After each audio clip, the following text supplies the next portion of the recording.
Hello dear friends, स्वागत है आप सभी का अपने यूट्यूब चैनल SD एजुकेशन पर। आज है 23 जुलाई 2024 और आज बजट पेश हुआ है जो कि हमारे यहाँ के वित्त मंत्री, भारत की जो वित्त मंत्री हैं निर्मला सीतारमण जी के द्वारा बजट पेश किया गया है। तो अपनी इस वीडियो में हम संपूर्ण बजट के बारे में जानेंगे और जानेंगे किसको क्या मिला हुआ है और क्या कुछ सस्ता हुआ है, क्या कुछ महंगा हुआ है, टैक्स में कितनी कुछ छूट हुई है। इन सभी के बारे में हम फुल डिटेल से इस वीडियो में चर्चा करने वाले हैं। अगर आप वीडियो पर पहली बार आए हैं तो प्लीज़ वीडियो को लाइक करें, अपने दोस्तों के साथ अधिक से अधिक शेयर करें और चैनल को सब्सक्राइब भी करें ताकि ऐसी ही अन्य जानकारियां अगर कोई भी होती हैं तो उसका नोटिफिकेशन आप तक तुरंत पहुंच सके और आप तक जो जानकारियां हैं वो बनी रहें। तो इसके लिए प्लीज़ वीडियो को लाइक करें, हमारे अपने चैनल को सब्सक्राइब करें। चलिए शुरू करते हैं अपनी इस वीडियो के बारे में जो कि बजट से लेकर के है। और आज 23 जुलाई को बजट पेश हुआ है, यानी बजट 2024-25 जो है निर्मला सीतारमण जी के द्वारा पेश किया गया है। अब आप ये बात सोच रहे होंगे कि अभी हाल ही में चुनाव से पहले भी बजट पेश हुआ था और अब कुछ ही समय बाद चुनाव होने के बाद फिर से बजट पेश हो रहा है।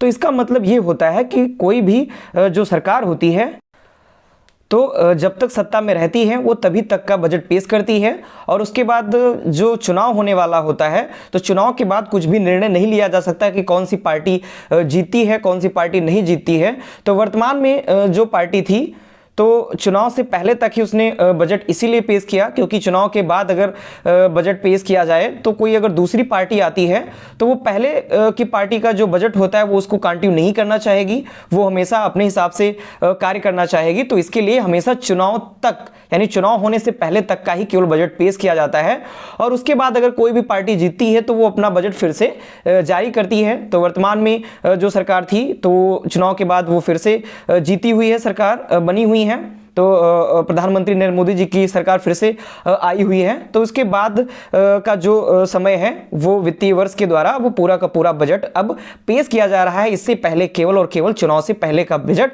पेश किया गया था।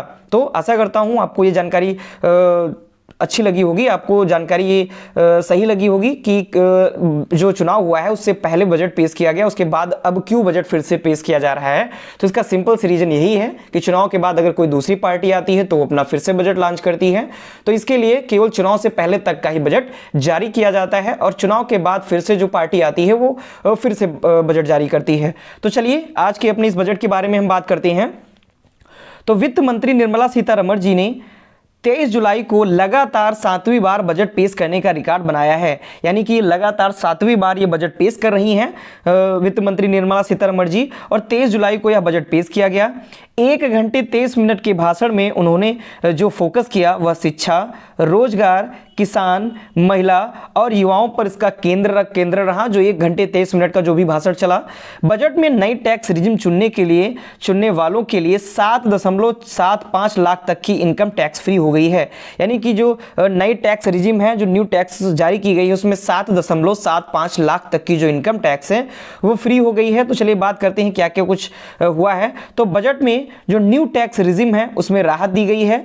न्यू टैक्स बजट में जो राहत दी गई है उसमें अब 3 से 7 लाख रुपए तक की आय वालों पर 5% के हिसाब से ही टैक्स देना पड़ेगा। यानी कि अगर 3 से 7 लाख तक की अगर किसी की आय है तो उसमें सिर्फ 5% ही टैक्स देना पड़ेगा। इससे पहले क्या था कि 3 से 6 लाख तक जिनकी आय होती थी उनको टैक्स देना होता था, लेकिन अब इसमें कुछ छूट की गई है, इसमें कुछ राहत दी गई है जिसमें से 3 से 7 लाख रुपए तक की आय वालों पर 5% हिसाब से टैक्स देना होगा। इन दोनों बदलावों से टैक्स पेयर को 17,500 रुपए का फायदा होगा, यानी कि जो भी फायदा होने वाला है वो 17,500 रुपए तक का फायदा होगा। अब चलिए बात करते हैं अब 7 लाख तक की 5% इनकम टैक्स, यानी कि 7 लाख तक का अगर आय है किसी की तो उस पर 5% इनकम टैक्स रहेगा। अगर पुराने स्लैब्स की बात की जाए, पुराने स्लैब्स में क्या हुआ कि जो 3 लाख रुपए तक थी तो उस पर 0% था, यानी कि कोई टैक्स नहीं था। 3 से 6 लाख रुपए वालों पर 5% टैक्स था, यानी कि 3 से 6 लाख जिनकी आय थी उन पर 5% टैक्स था। ये 6 से 9 लाख रुपए तक 10% टैक्स था। अब अगर वर्तमान की बात करें तो वर्तमान में जो 3 लाख वाला है ये पुराना ही है, यानी कि 3 लाख रुपए तक कोई टैक्स नहीं है। लेकिन नया बदलाव जो हुआ है वो 3 से 7 लाख रुपए तक जो है वो 5% तक का टैक्स पड़ेगा। यानी पहले क्या था, 3 से 6 लाख रुपए तक आय वालों को 5% टैक्स पड़ रहा था, लेकिन अब नए स्लैब्स जो जारी किए गए हैं उनमें 3 से 7 लाख आय बढ़ा दी गई है 3 से 7 लाख रुपए तक 5% टैक्स पड़ेगा। 7 से 10 लाख जिनकी आय है उन पर 10% टैक्स, 10 से 12 लाख जिनकी आय है उन पर 15% टैक्स और 12 से 15 लाख जिनकी आय है उन पर 20% टैक्स तथा 15 लाख से ज़्यादा जिनकी आय है उन पर 30% टैक्स लागू होगा। ये नई दरें आई हुई हैं नए स्लैब्स के साथ। आगे हम बात करें तो न्यू टैक्स रिजिम में 3 लाख रुपए तक की इनकम पर जीरो टैक्स है, यानी कि अगर 3 लाख रुपए तक की जिनकी आय है उन पर 0% का टैक्स लगेगा, यानी कि उन पर कोई टैक्स नहीं होगा। तो 3 लाख रुपए तक जीरो टैक्स यानी कि 0 रुपए चुकाना पड़ेगा। अगर जिनकी आय 3 लाख से 7 लाख रुपए तक है तो उन पर 5% टैक्स पड़ेगा और 20,000 रुपये इनको टैक्स देना पड़ेगा। 7 से 10 लाख वालों तक 10% टैक्स और इनको 50,000 रुपये टैक्स देना पड़ेगा, जिसमें से 20,000 प्लस जो 30,000 है, मतलब 3 से 7 लाख वालों तक के लिए 20,000 प्लस होगा और फिर 7 से 10 वालों के लिए 30,000, यानी कि टोटल 50,000 इनको चुकाना पड़ेगा। आगे हम बात करें न्यू टैक्स रिजिम में 7 लाख की इनकम टैक्स फ्री कैसे होगी, यानी कि जो 7 लाख तक की जो इनकम टैक्स है वो कैसे फ्री हो सकती है न्यू टैक्स रिजिम में। तो 3 लाख रुपए तक क्या है 0% है, 3 लाख तक का 0% यानी कि 0 रुपए टैक्स देना पड़ेगा और 3 से 7 लाख रुपए तक 5% टैक्स है, जिन पर 4 लाख का 5% यानी कि 20,000 रुपये इनको टैक्स देना पड़ेगा। यानी 3 लाख रुपए तक कोई टैक्स नहीं रहेगा, लेकिन 4 लाख से 7 लाख यानी 4 3 7 तो 4 लाख से 7 लाख रुपए के बीच में इनको 5% टैक्स पड़ेगा, जो कि 20,000 रुपये टैक्स पे करना पड़ेगा। आगे बात करें कुल टैक्स 20,000 रुपये है। बात करें तो 7 लाख तक की कमाई पर 20,000 रुपये टैक्स बनता है। न्यू टैक्स रिजिम में सरकार इनकम टैक्स एक्ट के सेक्शन 87A के तहत ये 20,000 रुपये माफ कर देती है। वही सैलरीड पर्सन को 75,000 का स्टैंडर्ड डिडक्शन का फायदा भी मिलता है, यानी उनकी 7.75 लाख तक की आय टैक्स फ्री हो जाएगी, यानी कि 7.75 लाख तक की जो आय है वो टैक्स फ्री हो जाएगी। क्यों? क्योंकि जो इनकम टैक्स एक्ट है सेक्शन 87A के तहत 20,000 रुपये तक की जो वो होता है इनकम होती है, जो टैक्स होता है वो सरकार माफ कर देती है। इसके तहत 7.75 लाख रुपए तक की जो आय है वो टैक्स फ्री हो जाती है। बढ़ेंगे अपने अगले पॉइंट की तरफ। न्यू टैक्स रिजिम में क्या कुछ खास है, इसमें अगर जानेंगे तो इसमें किसी तरह की छूट नहीं मिलती है, यानी कि न्यू टैक्स रिजिम जो है इसमें किसी तरह की कोई छूट नहीं है। 7 लाख रुपए तक की इनकम को जीरो टैक्स करा सकते हैं, यानी कि जो 20,000 रुपये पड़ रही है 7 लाख जिनकी आय है उनको 20,000 रुपये जो पड़ रही है इस इनकम को जीरो टैक्स भी करवा सकते हैं। और आप किसी स्कीम में इन्वेस्ट नहीं करते हैं तो न्यू टैक्स रिजिम चुनना चाहिए, यानी कि अगर आप किसी भी स्कीम में इन्वेस्ट नहीं करते हैं तो न्यू टैक्स रिजिम आप इनमें से किसी को भी चुन सकते हैं और उसी के अनुसार आप टैक्स पे कर सकते हैं। आगे हम बात करें बजट में क्या कुछ महंगा हुआ है, बजट 2024 में क्या सस्ता हुआ है और क्या महंगा हुआ है, इसके बारे में अगर हम बात करें तो चलिए बात करते हैं। बजट में सस्ता और महंगा, तो मोबाइल फ़ोन जो हैं वो सस्ते हुए हैं।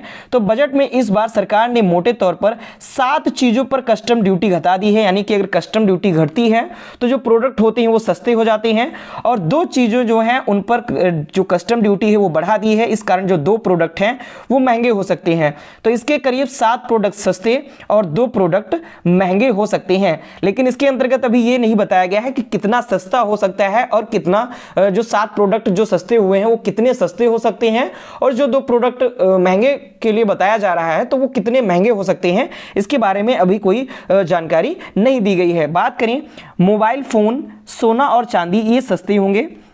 तो बात करें सस्ते के बारे में तो जो फ़ोन और चार्जर हैं ये सस्ते हैं। क्यों? क्योंकि मोबाइल फ़ोन पार्ट्स पर कस्टम ड्यूटी घटा दी गई है। सोना चांदी भी सस्ता हुआ है, सोना चांदी पर कस्टम ड्यूटी घटी हुई है, इस कारण प्लैटिनम सस्ता, क्योंकि प्लैटिनम पर कस्टम ड्यूटी घटाई गई है। जो भी कैंसर की 3 दवाएँ हैं इन दवाओं पर सस्ता हुआ है, ये दवाएं भी सस्ती हुई हैं। इन कैंसर की दवाओं से भी कस्टम ड्यूटी हटा दी गई है। इलेक्ट्रॉनिक सामान ये सस्ते हुए हैं। ऑक्सीजन फ्री कॉपर पर जो ड्यूटी है कस्टम ड्यूटी ये घटाई गई है। सोलर पैनल सस्ते हुई हैं, इन पर जो मैन्युफैक्चरिंग से जुड़े सामानों पर छूट दे दी गई है, इस कारण ये भी सस्ते हुए हैं। रेयर मिनरल्स, इन पर 25 क्रिटिकल मिनरल्स पर जो ड्यूटी है कस्टम ड्यूटी इनको घटाई गई है, इस कारण रेयर मिनरल्स भी सस्ते हुए हैं। फिश फीड से कस्टम ड्यूटी हटाई गई है, इस कारण ये भी सस्ते हुए हैं। तो ये कुछ जो सामान है जो कि बजट के अंतर्गत सस्ते हुए हैं। तो क्यों सस्ते हुए हैं, इनकी वजह क्या है, इसके बारे में भी हमने बात की है। अब आगे चलते हैं। प्लास्टिक के सामान होंगे महंगे, यानी कि जो 2 सामान लगभग महंगे हुए हैं तो वो कौन से हैं? तो जो प्लास्टिक के सामान हैं वो सभी महंगे होंगे। क्यों? क्योंकि टेलीकॉम के जो सामान हैं ये महंगे हैं।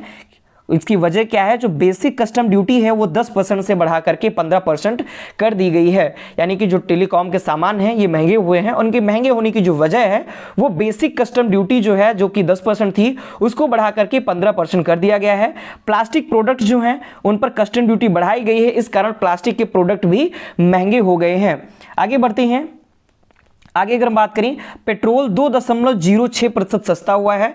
बात करें यहाँ पर पिछले वर्ष 20 जुलाई और इस वर्ष 20 जुलाई की हम तुलना करते हैं तो 20 जुलाई 2023 को जो पेट्रोल था वो 96.72 रुपये प्रति लीटर था, जो कि 20 जुलाई 2024 को यह 94.72 रुपये प्रति लीटर हो गया है। इस कारण जो पेट्रोल है वो 2 रुपये घटा हुआ है। यानी कि एक वित्तीय वर्ष में, एक वर्ष में जो भी, एक साल में जो भी सस्ता हुआ है उसके बारे में हम बात करेंगे। तो क्या कुछ सस्ता हुआ है, कितना कुछ सस्ता हुआ है, तो उसमें सबसे पहले हम पेट्रोल की बात कर रहे हैं। तो पेट्रोल में 2.06% सस्ता हुआ है, जो कि 20 जुलाई 2023 को यह 96.72 रुपये प्रति लीटर था, जो कि 20 जुलाई 2024 को 94.72 रुपये प्रति लीटर हो गया है। यानी कि पेट्रोल पर 2 रुपये घटे हुए हैं। आगे हम बात करें डीजल पर। जो डीजल है वो 2.23% सस्ता है, जो कि 20 जुलाई 2023 को यह 89.62 रुपये प्रति लीटर था। तो और 20 जुलाई 2024 को यह घट करके 87.62 रुपये प्रति लीटर हो गया है। यानी इस पर भी 2 रुपये घटे हुए हैं। और यहाँ पर जो भी ये दाम बताए जा रहे हैं ये दिल्ली से रिलेटेड दाम है। वहीं की सोर्स क्या है? IOCL है, ठीक है। और ये जो दाम रिलेट किए जा रहे हैं ये दिल्ली से रिलेट किए जा रहे हैं। तो जो डीजल है ये भी 2 रुपये सस्ता हुआ है एक साल के अंतर्गत। बात करें घरेलू सिलेंडर की, तो घरेलू सिलेंडर पे 27.19% सस्ता हुआ है। 20 जुलाई 2023 में यह 1103 यानी 1103 रुपये था, जो कि 20 जुलाई 2024 को 300 रुपये घट करके 803 रुपये का हो गया है। यानी घरेलू सिलेंडर पर 300 रुपये घटे हुए हैं। आगे बात करें कॉमर्शियल सिलेंडर, 2.2% सस्ता हुआ है। इसमें 20 जुलाई 2023 को यह 1680 रुपये था कॉमर्शियल सिलेंडर, जो कि 20 जुलाई 2024 को 1646 रुपये हो गया। यानी इस पर 34 रुपये कम हुए हैं, 34 रुपये इस पर घटे हुए हैं। आगे हम बात करें सोना, 22.25% महंगा हुआ है। सोना हुआ है महंगा, सोना महंगा 22.25%, जो कि 20 जुलाई 2023 को सोना था 59,908 रुपये पर ग्राम, जो कि 20 जुलाई 2024 को यह 73,240 रुपये पर 10 ग्राम हो गया है। यानी कि 13,332 रुपये सोने पर दाम बढ़े हुए हैं। आगे बात करें चांदी, चांदी 17.56% महंगी हुई है। और अगर हम तुलना करें तो 20 जुलाई 2023 को यह 75,686 रुपये पर केजी थी, जो कि 20 जुलाई 2024 को यह बढ़ करके 88,983 रुपये पर केजी हो गई है। यानी चांदी पर 13,297 रुपये बढ़े हुए हैं। नेक्स्ट बात करें अगर, तो जो तुअर की दाल है, यानी कि जो अरहर या तुअर की दाल है, ये महंगी हुई है, 24.82% महंगी हुई है। 20 जुलाई 2023 को ये जो दाल का रेट था वो 134.60 रुपये प्रति किलो था, जो कि 20 जुलाई 2024 को 168.2 रुपये 168.2 रुपये पर केजी यह बढ़ा हुआ है। यानी कि कितने रुपए बढ़ा हुआ है? 33.42% इस पर बढ़े हुए हैं। आगे अगर हम बात करें चावल की, तो चावल 9.14% महंगा हुआ है। 20 जुलाई 2023 को जो चावल का रेट था वो 40.89 रुपये पर किलो था, जो कि 20 जुलाई 2024 को यह 44.63 रुपये पर किलो हो गया है, जो कि 3.74 रुपये इस पर बढ़ा हुआ है। आगे बात करें, आगे क्या बढ़ा हुआ है? आलू भी महंगा हुआ है। आलू 54.5 यानी कि 54.50% महंगा हुआ है। 20 जुलाई 2023 को जो चावल जो आलू का मूल्य था वो था 24.9 रुपये पर किलो, जो कि 20 जुलाई 2024 को बढ़ करके 37.22 रुपये पर किलो हो गया है, यानी कि 13.13 रुपये बढ़ा हुआ है आलू पर भी, यानी आलू भी महंगा हुआ है। ये पर केजी के हिसाब से बताया जा रहा है, तो 13.13 रुपये यानी 13 रुपये 13 पैसे आलू भी बढ़ा हुआ है। आगे बात करें टमाटर, टमाटर तो सस्ता हुआ है, 38.76% सस्ता हुआ है, जो कि 20 जुलाई 2023 को जो टमाटर था वो 118.71 रुपये प्रति किलो था, जो कि अब यह 20 जुलाई 2024 को 72.69 रुपये पर किलो हो गया है, जो कि 46.02 रुपये घटा हुआ है, यानी टमाटर पर 46 रुपये 2 पैसे घटा हुआ है। आगे बात करें प्याज, प्याज महंगा हुआ है, 61.72% प्याज महंगा हुआ है। यहाँ पर जो दरें बताई जा रही हैं पूरी वार्षिक दरें बताई जा रही हैं, यानी कि 20 जुलाई 2023 से लेकर के 20 जुलाई 2024 तक की ये दरें हैं, इनके बीच में जो कुछ भी महंगा या सस्ता हुआ है इसके बारे में यहाँ पर बताया गया है। तो बात करें तो जो प्याज है ये 20 जुलाई 2023 को 27 रुपये 30 पैसे पर केजी था, जो कि 24 जुलाई 2024 को यह 44 रुपये 15 पैसे पर केजी हो गया है, यानी कि प्याज पर 16 रुपये 85 पैसे बढ़े हुए हैं।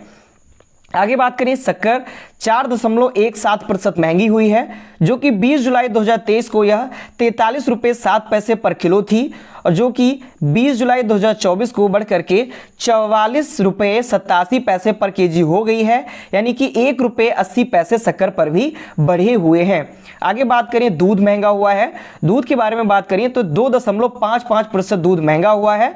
20 जुलाई 2023 को 57 रुपये 84 पैसे पर केजी था दूध, जो कि 20 जुलाई 2024 को यह 62 रुपये 22 पैसे पर केजी हो गया है, यानी कि 1 रुपये 38 पैसे दूध पर बढ़ा हुआ है। आगे बात करें बजट में बिहार को कितना कुछ मिला हुआ है, क्योंकि बिहार जो सरकार है नीतीश कुमार इन्होंने मिल करके सरकार से मिल करके बनाई हुई है, सरकार बनाई हुई है, तो बिहार को क्या कुछ दिया गया है इसके बारे में बात करते हैं। तो बिहार को 58,900 करोड़ रुपए देने का ऐलान किया गया है, यानी कि बिहार को 58,900 करोड़ रुपए दिए जाएंगे। बिहार में कई सड़क परियोजनाओं के लिए 26,000 करोड़ रुपए आवंटित किए गए हैं, यानी कि सड़क परियोजनाओं के लिए 26,000 करोड़ रुपए आवंटित किए गए हैं, जिसमें पटना से पूर्णिया, बक्सर भागलपुर को जोड़ने वाली एक्सप्रेसवे और बोधगया, राजगीर, वैशाली और दरभंगा को जोड़ने वाली एक्सप्रेसवे बनाने की घोषणा की गई है, यानी कि ये जो रोड है, सड़क परियोजना है, इनके लिए 26,000 करोड़ रुपए ऐलान किया गया है, बांटे गए हैं, आवंटित किए गए हैं। बात करें बजट में बिहार की बहार, क्या कुछ बजट में बिहार के बारे में बात किया गया, तो 26,000 करोड़ रुपए की जो लागत है वो सड़क परियोजनाओं के लिए दी जाएगी, जिसमें पटना से पूर्णिया एक्सप्रेसवे और बक्सर भागलपुर एक्सप्रेसवे का विकास किया जाएगा, और बोधगया, राजगीर, वैशाली और दरभंगा में सड़कों के काम में तेजी लाई जाएगी। बक्सर में गंगा नदी पर नया 2 लेन वाला एक पुल भी बनेगा, यानी कि बक्सर में गंगा नदी पर नया 2 लेन वाला एक पुल भी बनेगा। इस कारण से बिहार को 58,900 करोड़ रुपए का ऐलान किया गया है। बात करें आंध्र प्रदेश में क्या कुछ दिया गया है, आंध्र प्रदेश को क्या कुछ प्रदान किया गया है, तो आंध्र प्रदेश को 15,000 करोड़ रुपए देने का ऐलान किया गया है। आंध्र प्रदेश को मदद के लिए 15,000 करोड़ रुपए आवंटित किए जाएंगे। इसमें आंध्र प्रदेश पुनर्गठन अधिनियम यानी कि आंध्र प्रदेश रीऑर्गेनाइजेशन एक्ट के तहत चिंताओं के निवारण में तेजी लाई जाएगी। इसके तहत फंड पानी, बिजली, रेलवे, सड़क जैसे अहम इंफ्रास्ट्रक्चर के लिए जारी किया जाएगा, यानी कि ये जो 15,000 करोड़ रुपए जो आंध्र प्रदेश को देने की बात की गई है, इसके तहत ये पानी को, बिजली के लिए, रेलवे और सड़क जैसे अहम इंफ्रास्ट्रक्चर जो भी कार्य होंगे उनके लिए यह वितरित किया जाएगा, उनमें यह जारी किया जाएगा। निर्मला सीतारमण जी ने अपने बजट भाषण में 5 बार आंध्र प्रदेश का भी जिक्र किया है, ये भी मोस्ट इंपॉर्टेंट है। कई बार जो पीसीएस यूपीएससी की तैयारी कर रहे हैं उन लोगों के लिए ये जो पॉइंट है, ये जो लाइन है वो काफ़ी ज़्यादा इंपॉर्टेंट हो जाती है, क्योंकि कभी कभी इधर उधर के काफ़ी ज़्यादा क्वेश्चन पूछ लिए जाते हैं, तो यहाँ से भी पूछे जाने की संभावना बनी रहती है। आगे बात करें किसान बजट में क्या कुछ कहा गया है, यानी कि किसान के लिए क्या कुछ बजट पेश किया गया है। तो एग्रीकल्चर के लिए 1.52 लाख करोड़ रुपए आवंटित किए गए हैं, यानी कि किसान बजट के लिए, खेती के लिए, एग्रीकल्चर के लिए 1.52 लाख करोड़ रुपए का बजट जारी किया गया है। सरकार ने एग्रीकल्चर और उससे जुड़े सेक्टरों के लिए 1.52 लाख करोड़ रुपए दिए हैं। पिछले साल 1.25 लाख करोड़ रुपए दिए गए थे, यानी कि अगर पिछले साल की बात की जाए तो पिछले साल कम था, 1.25 लाख करोड़ रुपए ही था।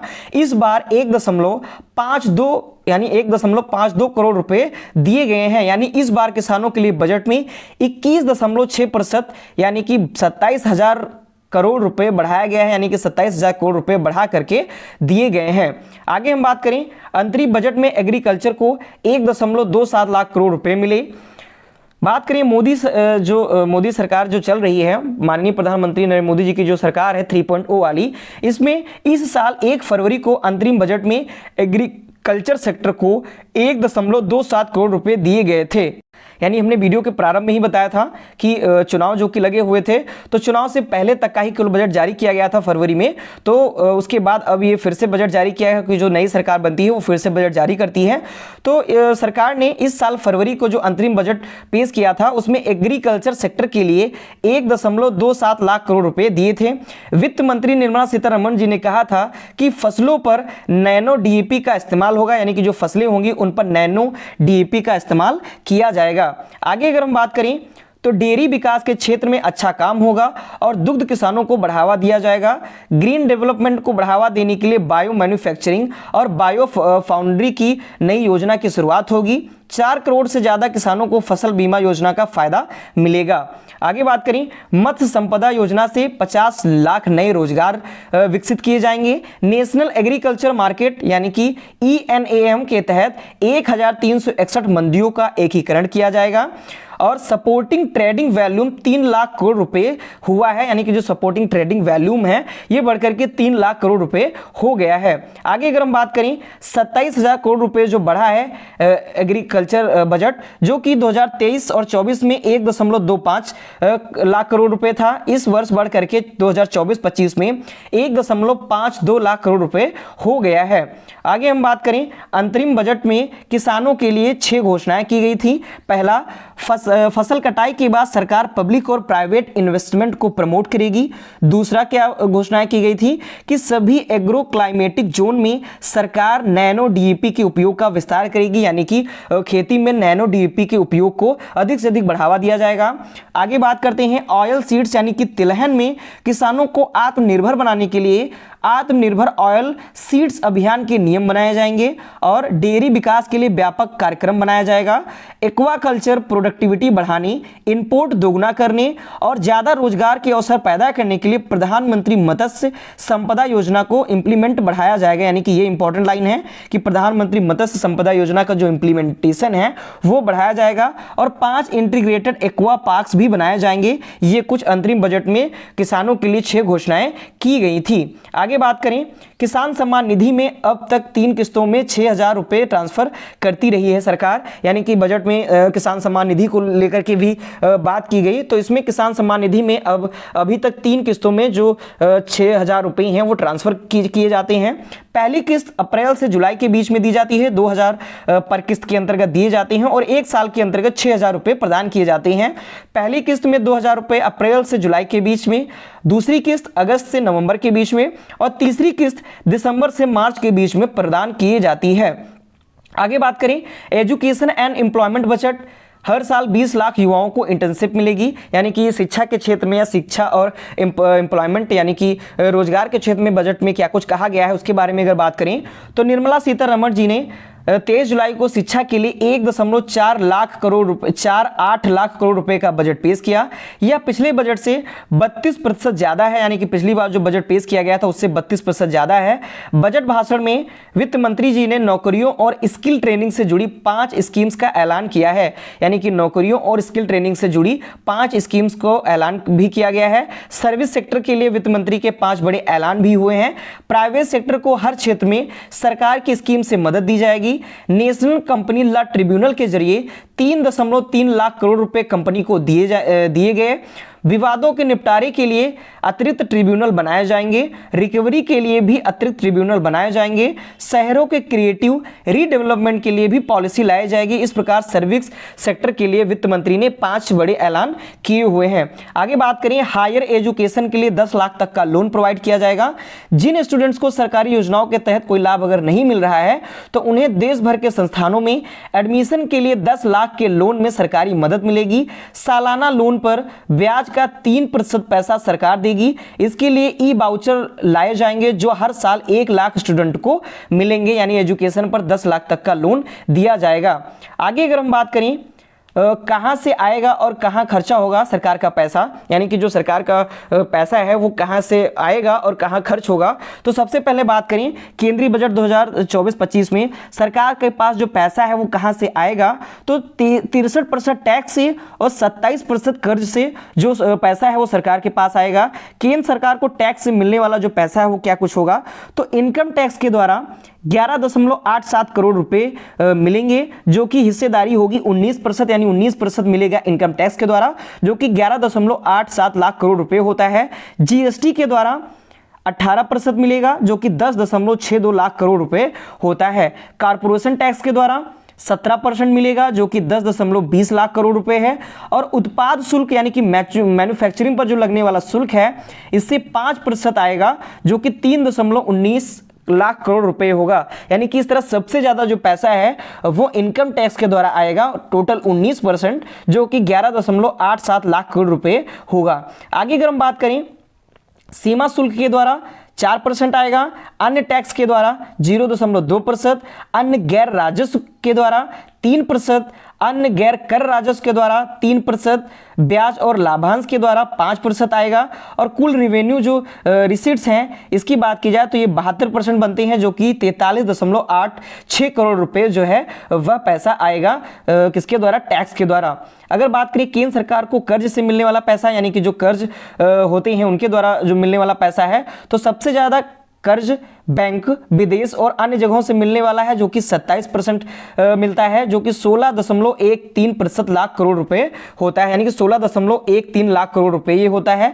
कर्ज की अगर अलावा बात की जाए तो सरकारी एसेट्स बेचकर कर्ज की वसूली आदि से मिलने वाला जो पैसा है वो 1% है, जो कि 0.78 लाख करोड़ रुपए होगा। अगर कुल कैपिटल रिसीट्स की बात की जाए तो कुल कर्ज से मिलने वाला जो पैसा है केंद्र सरकार को वो 28% होगा, जो कि 16.91 लाख करोड़ रुपए हो जाएगा। अगर बात करें सरकार के पास कुल जमा पैसे की, तो कुल रेवेन्यू रिबेट्स की बात की जाए तो वो 72% है, जो कि 43.86 लाख करोड़ रुपए है। ये कुल रेवेन्यू रिबेट्स है, जो कि कर्ज के द्वारा और टैक्स के द्वारा इन सब में इंक्लूड है। कुल कैपिटल रिसीट्स की बात की जाए तो ये 28% है। कैपिटल रिसीट्स का मतलब जो कर्ज से मिला हुआ पैसा है तो वो 28% है। और कुल रेवेन्यू रिसीट्स जो है उसमें बात होती है टैक्स की, तो वो 72% है। अगर कुल जमा की बात की जाए, यानी कि रेवेन्यू और कैपिटल रिसीट्स दोनों को मिला करके, तो ये 100% बन जाता है, जो कि 60.77 लाख करोड़ रुपए ये हो जाएगा। आगे बात करें मुख्य राशन और सड़कों पर सबसे ज्यादा खर्च की बात की गई है बजट में, तो प्रधानमंत्री गरीब कल्याण अन्न योजना जो चल रही है इसके अंतर्गत 2.05 लाख करोड़ रुपए खर्च किए जाएंगे। मंत्रालय consumer affairs, food and public distribution मंत्रालय है, इसके तहत 2.05 लाख करोड़ रुपए खर्च किए जाएंगे। और दूसरा सड़कों पर सबसे ज्यादा खर्च किया गया है दूसरे नंबर पर, यह भारतीय राष्ट्रीय राजमार्ग प्राधिकरण के अंतर्गत 1.68 लाख करोड़ रुपए खर्च किए जाएंगे, जो कि सड़क परिवहन और राजमार्ग मंत्रालय के द्वारा ये होगा। बात करें 50% से ज्यादा वित्त और रक्षा मंत्रालय को दिया जाएगा, यानी कि वित्त और रक्षा मंत्रालय को मिला करके 50% से ज्यादा दिया जाएगा, जिसमें से वित्त मंत्रालय को 18.5 लाख करोड़ रुपए मौजूदा वित्त मंत्री निर्मला सीतारमण जी हैं। सिर्फ ब्याज चुकाने में 11.63 लाख करोड़ रुपए का खर्च होगा।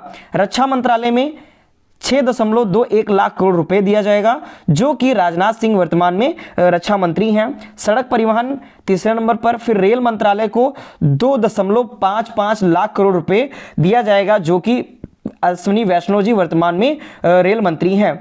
आगे बात करें हम तो दक्षिण के 5 राज्यों से ज़्यादा अकेले यूपी को जो बजट में रुपए प्रदान किए गए हैं। तो दक्षिण के जो 5 राज्य हैं वो सभी मिलाकर के जितना उनको दिया गया है बजट में, जितना उनको बात की गई है उससे ज़्यादा अकेले यूपी को दिया जाएगा, जिसमें उत्तर प्रदेश को 2.23 लाख करोड़ रुपए, बिहार दूसरे नंबर पर 1.25 लाख करोड़ रुपए, तीसरे नंबर पर मध्य प्रदेश 98,000 करोड़ रुपए, चौथे नंबर पर पश्चिम बंगाल 93,000 करोड़ रुपए और 5वें नंबर पर महाराष्ट्र है जो कि 78,000 करोड़ रुपए इनको प्रदान किए जाएंगे। आगे बात करें हिसाब किताब की, यानी कि कैसे हिसाब किताब इसका होता है, सरकार का जमा क्या होता है, सरकार का खर्च कहां से होता है।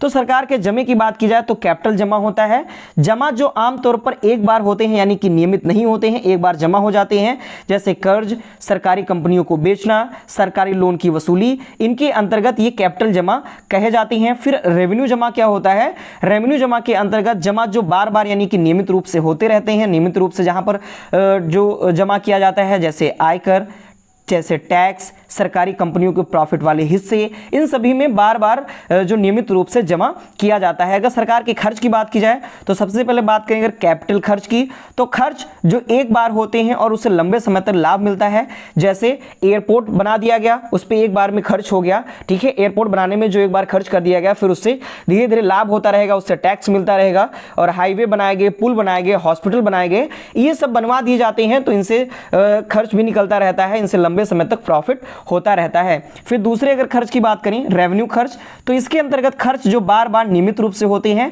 ये सरकार चलाने के काम आते हैं, जैसे कर्मचारियों की सैलरी, पेंशन, सब्सिडी, सरकारी दफ्तरों का खर्च आदि ये रेवेन्यू खर्च के अंतर्गत आते हैं और ये लगातार बार बार नियमित रूप से ये होते रहते हैं और ये सरकार को चलाने के काम में भी आते हैं।